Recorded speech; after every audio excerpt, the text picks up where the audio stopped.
तर रेल्वे संदर्भात महत्त्वपूर्ण बैठक संपन्न झाली. काय लोकांच्या मागण्या आहेत आणि काय आपल्याला सर्वांना माहीतच आहे की फलटण पंढरपूर हा जो रेल्वे मार्ग आहे ब्रिटिश काळात मीटर गेज म्हणून मंजूर झालेला होता. त्यानंतर आदरणीय या विभागाचे खासदार विजयसिंह मोहिते पाटील साहेब आणि रणजितसिंह मोहिते पाटील साहेब जेव्हा राज्यसभेचे खासदार होते, या दोघांनी पाठपुरावा करून सुरेश प्रभू जेव्हा रेल्वे मंत्री होते त्यावेळेस मंजूर करून घेतला ब्रॉडगेजचा. आणि त्यानंतर अनेक प्रोसेस या रेल्वे मार्गाच्या सुरू होत्या. फलटण, माळशिरस आणि पंढरपूर तालुक्यातल्या अनेक शेतकऱ्यांच्या याबाबतीत शंका होत्या.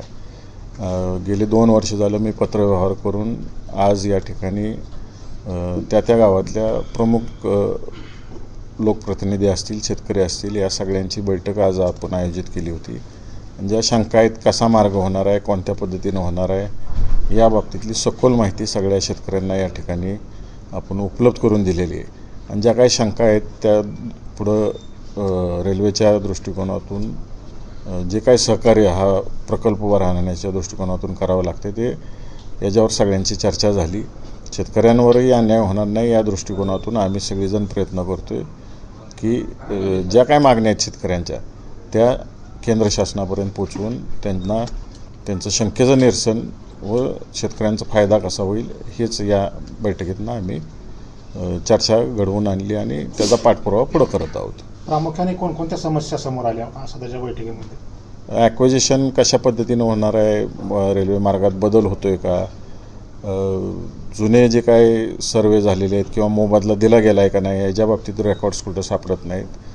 अशा टेक्निकल कॉमन अडचणी आहेत सगळ्यांच्या, त्याची नोंद आम्ही सगळ्यांनी घेतलेली आहे आणि ज्या ज्या पटलावरती हा विषय मांडायला लागतो तिथं आम्ही मांडणार आहे. आजचं स्टेटस नेमकं काय? कारण का ही उत्सुकता अनेक वर्षापासून मोठे दादांनी प्रश्न म्हणला, रणजित दादांनी म्हणला, आता तुमच्या काळातलं स्टेटस आत्ताचं काय? आता हा फायनल सर्वेमध्ये आहे. फायनल सर्वे झाला की कामं चालू होतील. 80% जो रेल्वे मार्ग आहे हा त्यातला जो 80 किलोमीटर हा क्लिअर झालेला आहे. राहिलेला जो साधारण 25-30 किलोमीटर राहिलेला आहे त्याच्यावरती सुद्धा रेल्वेचं आणि राज्य शासनाचं काम चालू आहे. ते पूर्ण झाले की पुढच्या गोष्टी या ज्या होतील सगळ्या आणि 5-6 महिन्यात सगळा सर्वे पूर्ण होईल पूर्ण मार्गाचा पंढरपूर ते फलटण. नाही, हे साहेब खूप दिवसापासून लोकांचं स्वप्न आहे, किमान आपल्या कार्यकाळात तर पूर्ण व्हावा अशी लोकांची अपेक्षा आहे. लोकांचं सहकार्य राहिलंच सगळ्यांचं आणि तिन्ही गोष्टी आहेत ह्यात. नुसतं मी पाठपुरावा करून हा विषय संपणारा नाही आहे. याला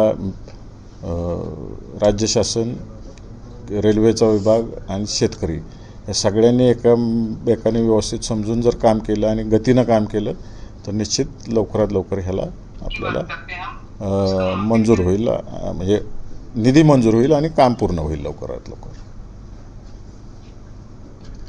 ओके, थँक्यू.